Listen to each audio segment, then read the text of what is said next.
This video segment discusses mergers and acquisitions in the context of strategic management. Merger and acquisition activity is extremely important in strategic management as we continue to see larger and larger deals in front of us. One of the more recent in the acquisition area is that of Google's proposed acquisition of the Motorola cell phone business for $12.5 billion. This signals Google's desire to further diversify away from its search engine business into an area it thinks has great potential for profits. It's instructive to differentiate between merger and acquisitions because they are quite different. In a merger, what you'll have is two firms of somewhat similar size that just combine their assets, and their names typically become combined as well. You may recall the failed merger some dozen years ago between Daimler and Chrysler. Their names became merged. Acquisitions are quite different. This is a situation where you find a larger or more cash-rich firm buying a smaller organization. The smaller organization then comes the subsidiary of the larger organization. If the Motorola acquisition goes through, Motorola will become a subsidiary of Google. In the not too distant past, Kraft paid $20 billion to purchase Cadbury. Kraft is a United States convenience food manufacturer, and Cadbury is a confectioner into chocolates and chewing gum, and they are located in the United Kingdom. Kraft paid almost $20 billion to purchase all the assets of Cadbury. In the business press, we quite often see merger and acquisition activity discussed interchangeably, but these terms mean something very different, as you can see from this and from this slide as well. In the situation of mergers, you have a situation where either the names become combined or one of the parents may become the dominant player, and they're simply named after the larger or the more dominant organization which comes through in a merger. One of the parents, regardless of how their name changes or does not change, usually emerges as the dominant management team. I don't know what the case in Sirius XM radio is, but I do know that Daimler, a German company, became the dominant management team of Daimler Chrysler some years ago. In acquisitions, you have a situation where the acquirer, which was Kraft Foods in this case of Cadbury, just buys out all the firm's stock. So they bought all of Cadbury stock for nearly $20 billion. And these types of activities can be either friendly or hostile for the acquiree.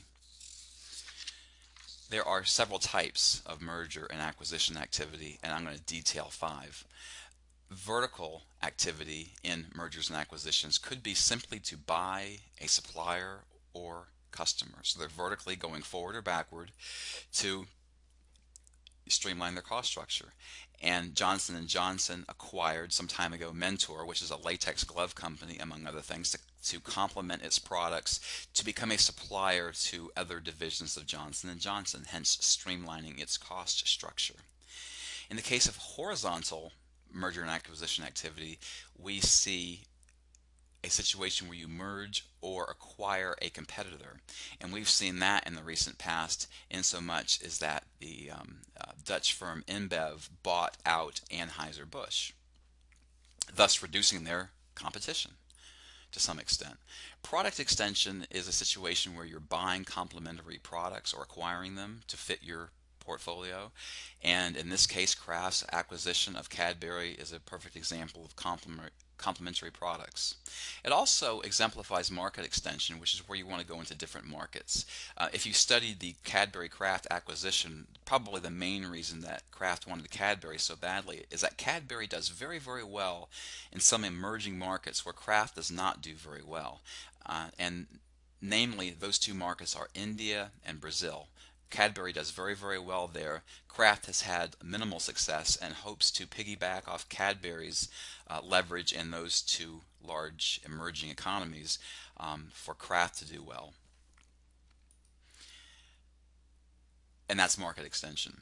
And then there's also this unrelated firm of merger and acquisition activity. We call it conglomerate merger and acquisition activity.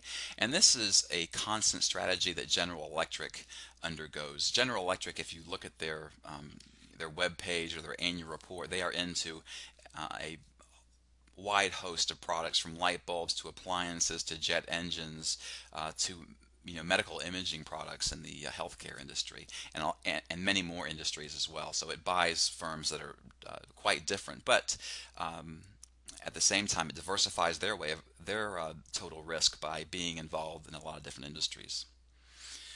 The logic behind this: related merger and acquisition activity. When you buy something that's related or you merge two firms that are related, what you hope is that you have value creation, and that is what's hoped from the merger between Sirius and XM. They need to create value because both firms were losing money, and we examine this when talking about the value chain. Part of that value creation is going to come from cost reductions, hopefully through economies of scale, or a larger new satellite radio organization being the new merged company. And also another value creating activity we see called economies of scope, and that is situations where firms can share competencies. And really this goes back to the value chain as well. They can share branding, name, content, subscribers, etc. There are some implementation issues in mergers and acquisition activity. No better illustrated than in the case of Daimler and Chrysler. And that's in cultural differences. A German organization merging with a US organization. Merger and acquisition activity always requires the merging of two different cultures, whether they be from two different countries or from the same country. You're still going to have two different and often quite disparate organizational cultures. That was a big problem for Daimler and Chrysler. Cultural merging involves a number of things. Among other things, it involves the combination of elements of two different cultures: management styles, products, customers, etc. It's interesting to see what's going to happen if the Google acquisition of Motorola happens and the Kraft acquisition of Cadbury, as of this speaking, of late 2011, is already complete, and we still have not seen yet the full effect of the combination of both cultures. We do know in the case of Kraft that Cadbury has fought this over in the United Kingdom because they're not happy about an American company buying out their company, and many are unsure about their stability as an organization going forward, thinking Kraft might take the chocolate company and move it back to the United States. So it's difficult, costly, and it's not always possible to pull off a merger and acquisition from the implementation side. One last thing I'll say is that merger and acquisition activity is kind of risky, but it's especially risky in the international side. Research shows that 70% of all mergers or acquisitions that take place between firms from different countries are going to fail. So if you think about that, your odds of making a merger or acquisition work when you have headquarters from two separate countries, your odds are not very good.